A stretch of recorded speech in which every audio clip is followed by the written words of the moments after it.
That's what I'm hearing. I'm hearing Jesus going, you know what? It's time to find out if all this I've been doing, all this talk I've been talking, has it caught on? Have they got it? Or are they still just following someone who's going to, break up food and feed 5,000? Are they still one who's going to show them miracles that they can, post on Instagram? What are they up to? Now, it's interesting. Are we surprised that Peter's the one that answers? No. I mean, it's his style. He's going to do that. He's going to be the one who gives the answer. And he goes, yeah, he's brave enough. And he says, in Luke's very narrow. God's Messiah. Now, if you look at Matthew, Matthew says, you are the Messiah, the Son of the living God. That's the way Matthew reports this thing. A little bit longer and maybe a little more complex answer. But what he's saying is you are the Messiah. You are the anointed one. You are the one that's been set aside by God to start the newness. Jesus was not merely a prophet. He wasn't just a teacher. He wasn't just a miracle worker. And he wasn't just simply a good man. Jesus realized it was time for them to understand his true nature, and he's trying to figure out, have you guys figured it out? Have you been around me long enough that you now see what I really am? Folks, that's a big deal. That's even a big deal today. Have we got to a place where we understand who Jesus is? I mean, really understand. We live in a culture now that basically says, well, Jesus is one of many good ways to get to God. There's lots of ways, and Jesus is a good one. And we can sometimes buy into that. Well, I follow Jesus, you follow Muhammad. I'll be understanding. I'll be open-minded. How dare I would tell you otherwise? Folks, that's dangerous, Dennis. What's the timeline in his ministry? Is this about a year out? That sounds about right, yes. He's just now starting to kind of set his face towards Jerusalem. So I'm saying maybe a year and a half out, perhaps. It's a little hard to tell, because each one of our gospel writers kind of has a different point of view as they tell the story, and so they're not necessarily writing chronologically. We wish they would, but they have other things they want to make sure that we understand in certain points. So the fact that this story is told in the three synoptic gospels, Matthew, Mark, and Luke, tells us how important it was. And I believe that as we're going to see what's going to start happening, he's going to start walking.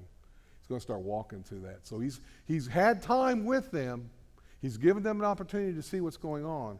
And they give him an answer.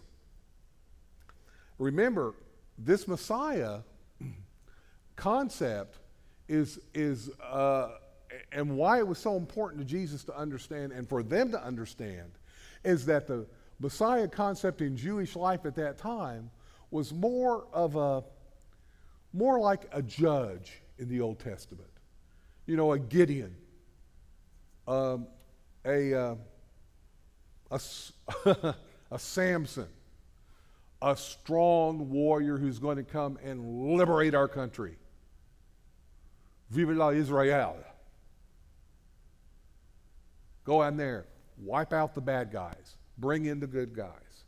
And so all of a sudden he's trying to change their mind about who this Messiah is. And it's exactly why we get this really strange reaction from Jesus here when Peter nails it. And then he goes, verse 21, Jesus strictly warned them, don't tell anybody what Peter just said. And if you're like me, you go, what? We're supposed to be telling, aren't we? Are we supposed to let people know what we know about Jesus, the Messiah? Why wouldn't you want to do that? But see, the time isn't right yet. And there's still a lot of misunderstanding. Jesus is very aware that that concept of a strong, maybe military Messiah is still strong in the everyone's ideas. And if they start saying, you know, our master, you know, the guy we're following around, he's the Messiah. Well, you know, Jesus is well aware they may start putting armies together. And that's not what he's about at all. God has an entirely different plan for what's going to happen here. And just in case, I mean, you know, this is the first time. Luke gives us, I think, 4 or 5 little snaps of the passion, of what's going to happen to Jesus. This is the very first one. So if all we had was Luke, all we'd find out, this is when he dumps it on his disciples. Look at there. The Son of Man, you know, he might as well say, me, must suffer many things. Okay, that right there, that's a problem. To the Jewish mindset, Messiah, suffer. You see, they had never really captured what Isaiah was saying about the suffering servant, about the suffering person. They had not really taken that concept and attached it to the Messiah. They always kind of thought maybe that was the prophet or maybe someone else, but never the Messiah. And so the idea that the Messiah might suffer, that's a problem. That's one of the reasons why he told them to be quiet about it now. He's going to suffer. And what else is going to happen to him? He's going to be rejected by the elders, the chief priests, the teachers of the law, and he must be killed. Uh-oh. He's going to die? Well, how can he be the Messiah if he's going to die? And then I think this is fascinating because look what else he says. Especially when you think about how confused the disciples are later on in this story. After Jesus does die and be raised to life. On the third day, be raised to life. Wow. He popped their bubble. He popped their bubble. Here's his point. He goes, look, there is a script. God has written the script. He's got this worked out. I am playing my role in the script, and I'm not going to change.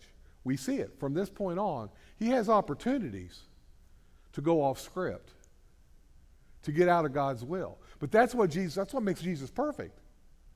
Jesus was perfectly in line with God's will all the time. All the time. Never wavered. That's what made him perfect.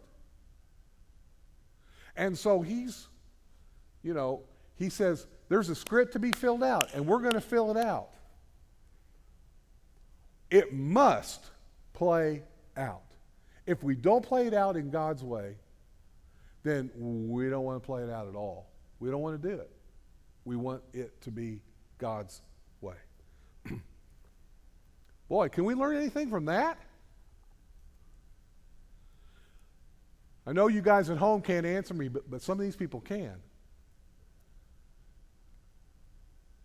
Do we not struggle with that still? I mean, I don't know about you, but I know Fred wants to tell God what to do all the time.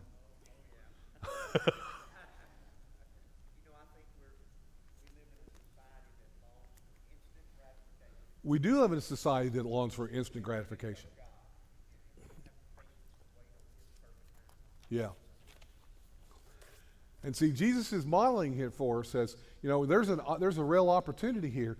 You think that, now that you guys really understand who I am, man, we can go take over the world.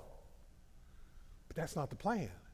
That's not the script that God has planned. And so he gets to that, and he gives them a capsule description of what's going to happen.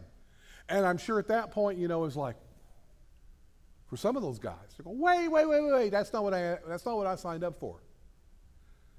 I signed up to sit on the right hand of the big boss, the left hand.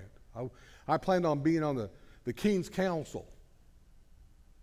And now you're talking about dying and all that? Suffering? And then, since Jesus has got him, okay? He's got him right there.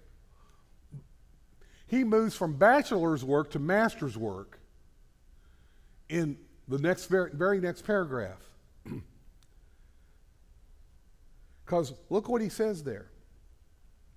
He says, verse 23, he says to them all. That them all is kind of interesting. We're not really sure what that means. It's possible that some more people have joined the group by now. It could be just all the disciples that are together. You know, always got a big kick out of Paul McClung. People would ask him what he was going to preach on. And he'd say, Jesus, God, and all them disciples.